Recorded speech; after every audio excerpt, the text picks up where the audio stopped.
atas kesempatan Bapak hadir di tempat ini. Saya pada waktu itu belum punya psikolog yang definitif, yang on stay setiap hari. Jadi alhamdulillah pada tahun kemarin 2022 kami sudah memisahkan diri di tempat ini, kami sudah punya kantor sendiri dan kami sudah punya psikolog sendiri. Ini Pak, di samping Bapak ini saya punya Sudah ada izin? Iya, sudah ada. Ya, ini di samping asisten psikolog. Ya. Belum ada izin? Baru asisten psikolog, ya mau akan melanjut lagi. Ya, saya sendiri di samping ketua saya juga konselor di sini, ditambah 2 tenaga administrasi. Ya. Jadi alhamdulillah selama kita di sini kita bisa sudah melayani maksimal masyarakat yang punya masalah. Ya, itu mungkin kalau dari saya.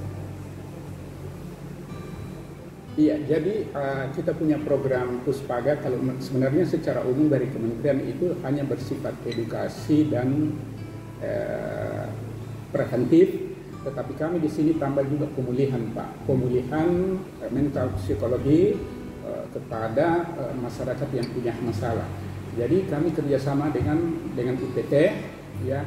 Kalau misalnya ada kasus-kasus di sana, kasus-kasus kekerasan, di samping mereka di konseling dengan tenaga psikolog klinis, pemulih khusus pemulihan mentalnya didorong kepada kami di sini. Karena kami tidak berhak untuk, karena setiap kasus itu kan harus ditangani oleh psikolog klinis.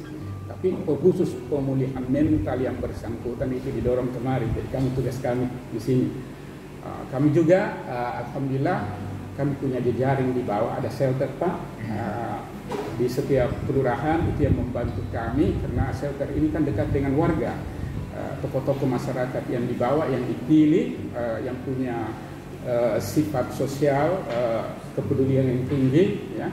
Mereka itu kita punya jejaring yang jika ada warganya yang bermasalah, dia dulu tangani, ya. Dan shelter semua ini setelah diangkat kami sudah memberikan kursus konseling dasar, ya, sudah kami bekali mereka konseling dasar sehingga untuk kasus-kasus kecil yang bisa ditangani mereka yang tangani. Tetapi kalau mereka tidak bisa tangani lagi, sifatnya agak rumit, besar, baru didorong tenaga. Shelter itu adalah organisasi jejaring kita, Pak, di bawah binaan Dinas Pemberdayaan Perempuan Perlindungan Anak. Jadi kita punya jejaring baik Puspaga maupun UPT. Jadi ada erat keterkaitannya, Pak. Jadi misalnya kasus-kasus kekerasan itu baik terhadap perempuan, anak, dia langsung berhubungan dengan UPT. Karena UPT tangani kasus. Kalau saya tidak tangani kasus, Pak. Ya. Masih kontrak, Pak. Tapi ke depan insya Allah kita akan dibangunkan. Ya, masih kontrak untuk sementara. Kita sudah banyak melakukan sosialisasi, Pak, termasuk dibantu oleh shelter di bawah. Kami juga dibantu dengan RT RW. Kemudian juga program Bapak Wali Kota ini sebenarnya sudah program berlapis, Pak. Dalam misi Bapak Wali Kota ada namanya program Jagai Anak, Kak. Itu sangat membantu sekali dan itu disosialisasikan, dijalankan oleh RT RW dan mereka tidak serius karena mereka diberikan honor, Pak. Dan ada laporan pertanggungjawabannya setiap mau terima honornya. Jadi itu sangat di RT RW, Pak. Shelter juga ada bantuan BOP yang BP3A berikan setiap bulan. Jadi mereka tidak bisa bermain-main karena haruslah memberikan laporan pertanggungjawaban rutin. Termasuk itu ketika ada permintaan rekomendasi. Betul, permintaan rekomendasi nikah dari kan tidak bisa, Pak, harus dikonseling diri kalau yang di bawah umur. Jadi, ya. Termasuk para imam itu kami sudah sosialisasi, Pak, tentang itu undang-undang pernikahan para imam, jadi mereka itu sudah tidak berani lagi. Saya tidak Pak, tapi sampai saat ini belum ada info tentang itu. Dan ini Makassar kan kota kecil, Pak. Kota kecil dan dan di Makassar itu, Pak, itu kami sangat dibantu oleh RT RW, jadi tidak ada sesuatu yang bisa disembunyikan karena itu RT RW yang pasti tahu. Termasuk itu pernikahan tidak ada berani, Pak.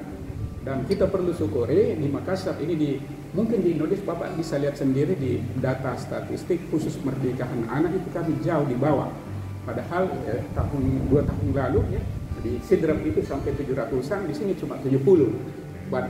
itu pun sangat jauh dibanding dengan rasio jumlah penduduk. Ini kita tidak bangga dengan Iya, itu, kan? tapi itu tadi dengan usaha, dengan program yang berlapis, karena Bapak Wali Kota waktu mencalonkan diri, ada kan program misi-misinya itu jagai anak itu betul-betul dijalankan, terutama oleh RT RW tadi.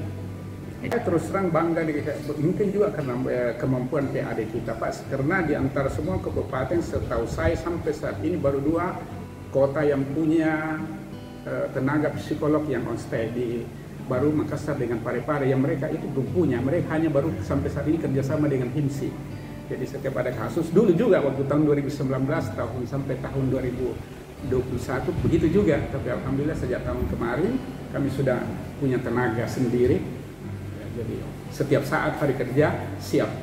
Mudah-mudahan Pak program ini terus berlanjut, bukan hanya dengan Wali Kota ini Pak Dani Pomanto. Mudah-mudahan dengan ini Pak Dani sudah meletakkan dasar yang kuat, kita bisa lanjut terus. Iya, karena shelter itu bukan sejak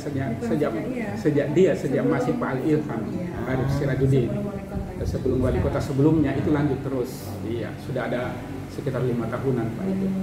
Iya.